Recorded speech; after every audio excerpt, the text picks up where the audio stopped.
It is the autumn of 1943, and somewhere along the Italian front, a German infantryman is crouching behind a stone wall, rifle in hand, ears straining against the darkness. He has fought at Stalingrad. He has survived the Eastern Front. He is not a man who frightens easily. But tonight, drifting across the valley on the cold mountain air, comes something that makes the hairs on the back of his neck stand upright. It is not artillery. It is not the roar of tanks. It is music. Specifically, it is a cheerful, almost absurdly jaunty British marching tune. And accompanying it in perfect German is a voice telling him, with the casual confidence of a man ordering tea, that his war is already over. He does not shoot. He does not advance.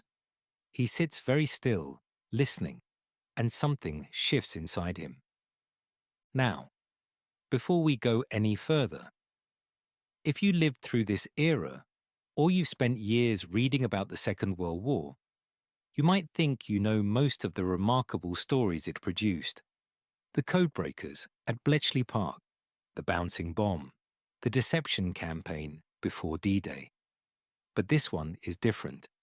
This is the story of how the British took a ridiculous idea, broadcasting cheerful songs at the enemy, and turned it into one of the most quietly devastating psychological weapons of the entire war. And the strangest part? Almost nobody believed it would work. One German prisoner, captured near Anzio in early 1944, told his British interrogators that the broadcasts had troubled him more than the shelling. "At least with the guns," he said, "you know what to do." With the music, he didn't know what to do at all. So how did the British arrive at this peculiar weapon? And why did the Germans, disciplined, battle-hardened, ideologically committed, find themselves unable to simply ignore a song? To understand the answer, you have to understand the position the Allies found themselves in by 1942. The war on the ground was grinding, brutal, and punishingly expensive in human lives. Every meter of territory cost something. Every defended position had to be taken by force. The mathematics were grim. But military planners on the British side had begun to notice something interesting. German unit cohesion, the thing that kept soldiers fighting even when the tactical situation was hopeless, was not made of iron. It was made of belief. Belief that Germany was winning. Belief that the high command cared about the men in the field. Belief that surrender meant death or dishonor. And belief, crucially, was something that could be eroded. The problem was delivery. Leaflets dropped from aircraft were dismissed as propaganda. Soldiers had been told to ignore them, and mostly they did. Radio broadcasts could be jammed or forbidden. Loudspeaker units mounted on vehicles were obvious targets and tended to attract artillery fire within minutes of switching on. Everything the Allies tried felt too blunt, too transparently manipulative, or simply too dangerous for the men operating the equipment. What was needed was something that felt less like propaganda and more like presence, something that slipped past the rational defenses a soldier puts up precisely because he knows he is being manipulated. The challenge, in other words, was not technical, it was psychological. And in 1942, the British had just the people to think about it. The organization responsible was the Political Warfare Executive, the PWE, a body so secretive that most of the men and women who worked for it could not tell their own families what they did. Formed in 1941, the PWE operated from offices scattered across London and the home counties, drawing together a remarkable collection of writers, academics, former journalists, and people who, in peacetime, had spent their careers thinking about how human beings change their minds. Among the tools the PWE developed was what they called black radio, broadcasts designed to appear as though they originated from within Germany itself, presenting themselves as rogue transmissions from disaffected Germans rather than enemy propaganda. The most famous of these was Soldatensender Calais, which broadcast a mixture of genuine news, popular music, and carefully crafted, demoralizing content that was accurate enough to seem trustworthy and subversive enough to do damage. But the loudspeaker problem remained. For frontline use, for the moments when a German unit was pinned down, exhausted, and potentially receptive, the Allies needed something they could project directly into enemy positions without getting their operators killed. The solution came from a team working within the PWE's operational arm, working in concert with engineers from the Royal Corps of Signals. What they built was a mobile sound broadcasting unit capable of projecting speech and music across distances of up to roughly 2 kilometers, just over a mile, with reasonable clarity. The apparatus was mounted on specially modified lorries, vehicles that could approach within range of enemy lines under cover of darkness, broadcast for carefully timed intervals, and withdraw before the enemy could locate and shell them. The units used high-powered amplifiers driving banks of directional horn loudspeakers, essentially scaled-up versions of the sort of equipment you might find at a fairground, but engineered for range and aimed like a weapon. The amplifiers drew from the vehicle's own power supply, reinforced by portable generators. Each unit required a crew of several men: a driver, a generator operator, a technical operator, and, crucially, a broadcasting officer who knew exactly what to say and when to say it. The content was where the genius lay. The broadcasts were not simple demands to surrender. They were structured performances, beginning with music, recognizable German tunes or popular melodies that soldiers actually liked, before weaving in spoken content. Specific unit designations were mentioned by name. Officers' names, obtained through intelligence sources, were sometimes broadcast directly. Casualty figures that the men themselves had witnessed were quoted back to them. And then, calmly, rationally, in the most reasonable German the PWE's linguists could manage, came the suggestion: your position is known, your reinforcements are not coming, and there is an honorable way out. The music was not incidental, it was the mechanism. A marching tune or a folk melody triggered something emotional. It carried a man back to peacetime, to home, to a world that existed before all of this. And in that softened state, the message that followed landed differently than it would have otherwise. If you are finding this interesting, a quick subscribe helps more than you know. It helps this channel keep bringing you stories that the history books tend to leave out. The first confirmed operational use of the mobile loudspeaker units in the Italian campaign dates to the winter of 1943 to 1944, during the long, punishing battles along the Gustav Line. Allied forces were stalled south of Rome, attempting to crack a German defensive position that Field Marshal Kesselring had organized with considerable skill. The Rapido River crossings were catastrophic. Monte Cassino was a fortress that seemed impervious to everything thrown at it. It was here, in the icy valleys and olive groves of central Italy, that the PWE's sound units were deployed in earnest. Operators would move up to within range of German positions after dark, broadcasting for periods of 15 to 30 minutes before withdrawing. The content was tailored to specific units, sometimes so specifically that German soldiers would tell interrogators afterwards that they had assumed the broadcasts were made by someone inside their own lines. The atmospheric accounts from this period are sparse and sometimes contradictory. Operational records from the PWE were classified for decades, and some remain partially restricted even now.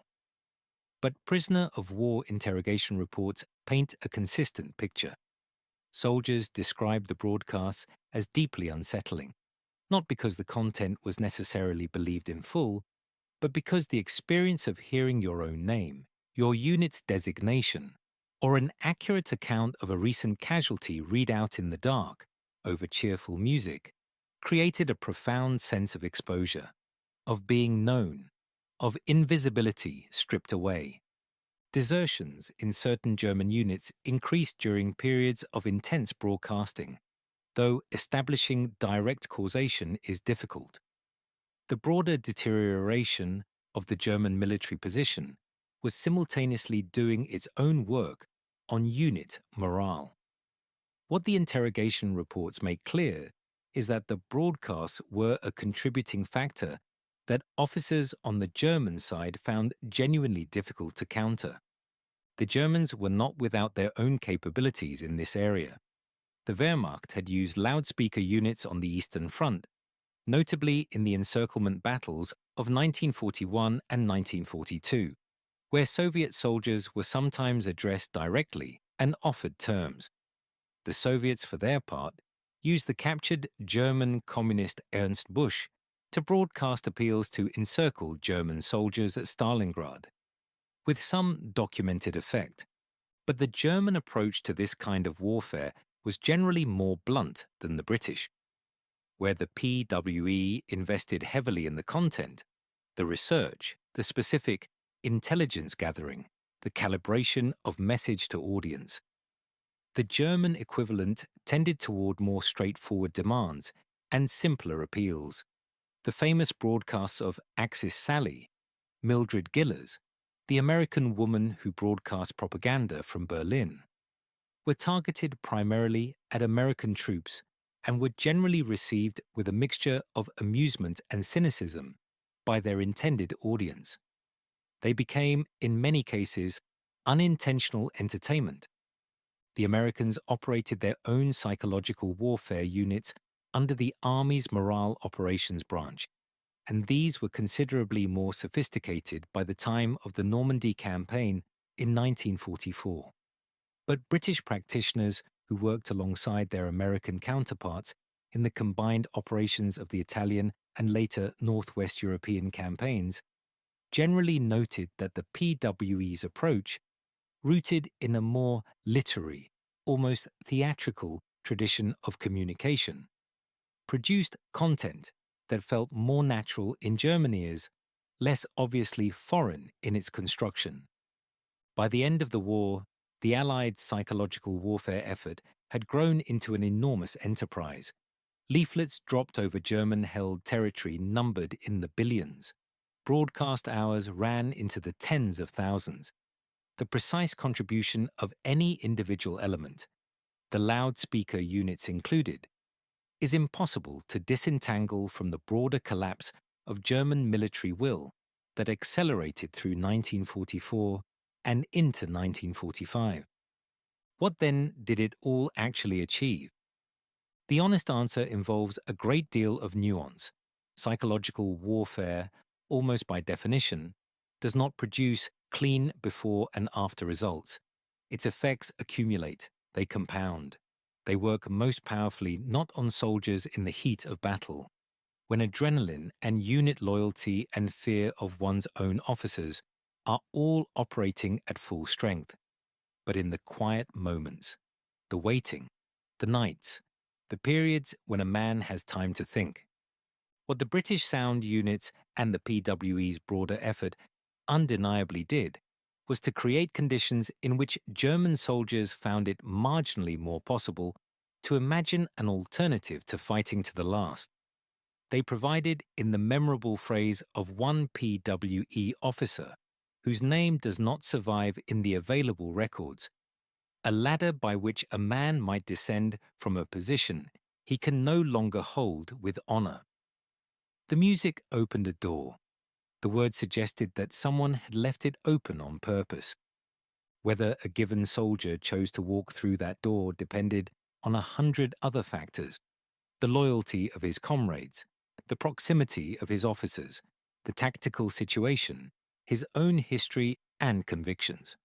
But documents from post-war prisoner debriefings conducted by the Allied Screening Commission suggest that among German prisoners taken in Italy and Northwest Europe, a significant minority cited broadcast content, radio or loudspeaker, as a factor in their decision to surrender rather than fight on.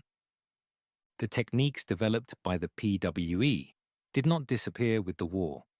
British military doctrine for what is now called information operations draws directly on the intellectual lineage of the political warfare executive and several of the principles established in the Italian campaign, tailoring content to specific units, using music as an emotional primer, ensuring accuracy of factual claims to build credibility, remain in active use in contemporary psychological operations doctrine.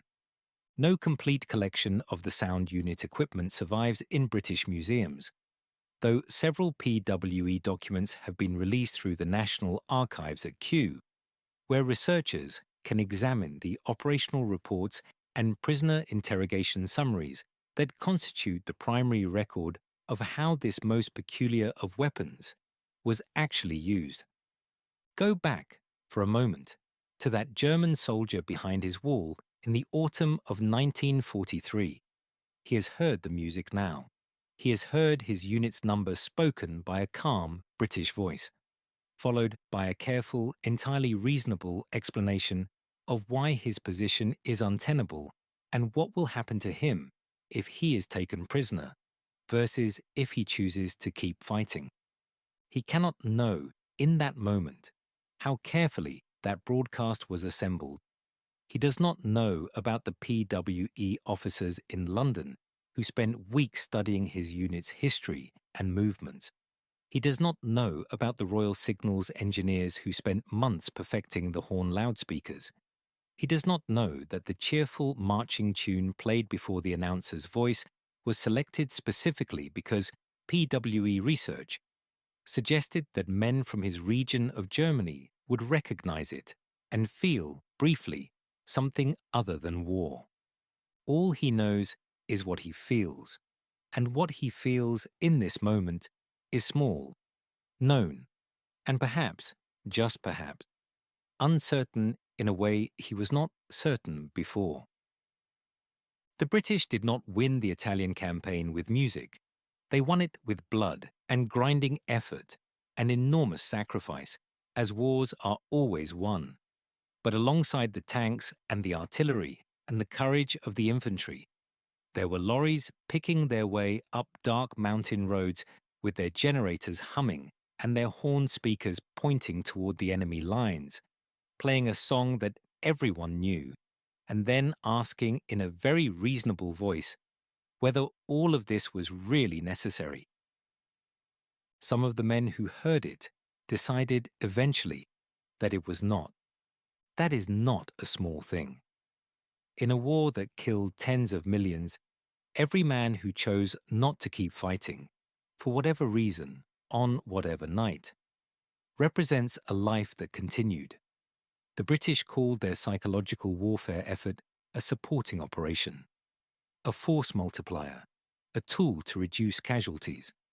The German soldiers who sat in the dark and listened to a ridiculous marching tune drifting across the valley might have called it something else entirely. They might have called it the beginning of the end,